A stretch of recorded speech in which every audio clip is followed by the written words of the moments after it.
We have the Ace of Pentacles, Queen of Cups, Hierophant. What you're trying to do in your life is get stability that you never had. You've never had stability in your life. You didn't have it in your childhood. You don't have it as an adult. You don't feel like you have it now. That's your biggest desire. I feel like also you do a lot of things to try to bring in abundance. You've lived in scarcity and lack your whole life. You can't jump straight to abundance. There's a bridge in the middle. That is stability.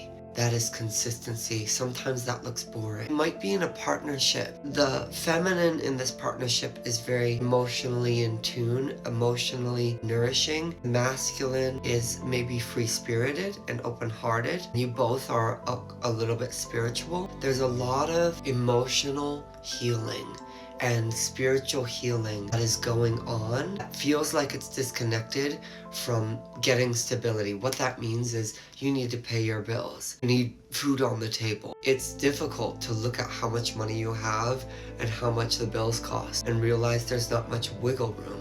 The cards are saying that the spiritual and emotional work that you're doing to heal is actually a part of building the consistency. There's blocks in your system that have been there for decades that are getting uprooted by you doing the work to heal your nervous system. Feeling safe, feeling stable. It's okay if things aren't perfect as you're learning how to find safety. What can you do about this? Three of Swords, the Eight of Pentacles, Three of Pentacles, Seven of Swords. You don't ask for help.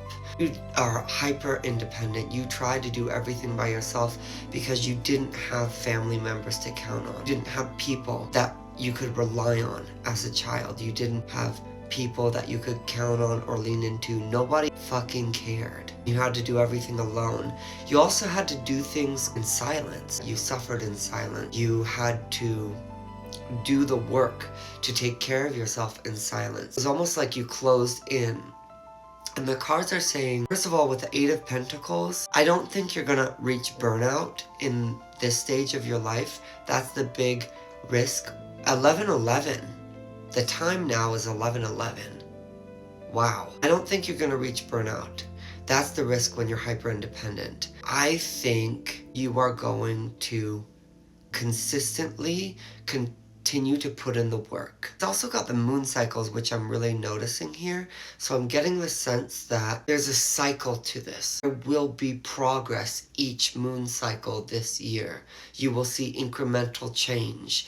And you will be fucking stable, very stable by the end of the year.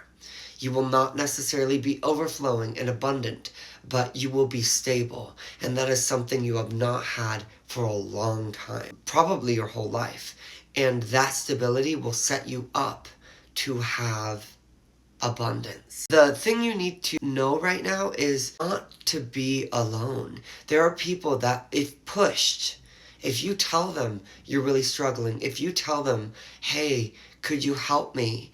I don't have enough money for gasoline. I don't have enough money right now. I'm getting the sense that you're already looking at your finances. You're already trying to manage your finances, micromanage, and that's how you gain control and gain stability. I'm getting the sense that you don't ask for help, but you should. There's a few people in your life that you can maybe ask once a couple months to say, hey, I really need help with food. I really need help with gasoline. Stop doing it alone. This isn't your childhood anymore. And something you are unaware of. Something you're unaware of here in this whole scenario. The Hermit reversed, Six of Pentacles reversed. You're giving, but you're not receiving. Isolating. But you already knew that because I just told you. What are you not seeing? Inability to accept help. Drawing, isolation, loneliness, forever seeking without healing. You are seeking without healing. And that's why the Hierophant and the Queen of Cups came up to start the reading. Big thing here that needs to be done isn't more stability, isn't more work, isn't more managing of your finances. It's asking for help. You're overgiving. You're not receiving enough healing. I think you're doing something. It could be watching TV. It could be like watching YouTube. Something dopamine related. It could be video games, gambling. You're doing this as a compulsion to escape and relieve the pain of what all of this is. God wants you to focus on healing. And that means in those moments, choose to read instead. Choose to cook for yourself instead of neglect yourself. Even if it's harder work and it's the same boring shit. Choose to align your manifestations and goals for the year. Cleanse your home or meditate. Talk to someone about your pain. Those are going to help you heal, not the compulsion. The compulsion makes you feel better. That's what you're not seeing.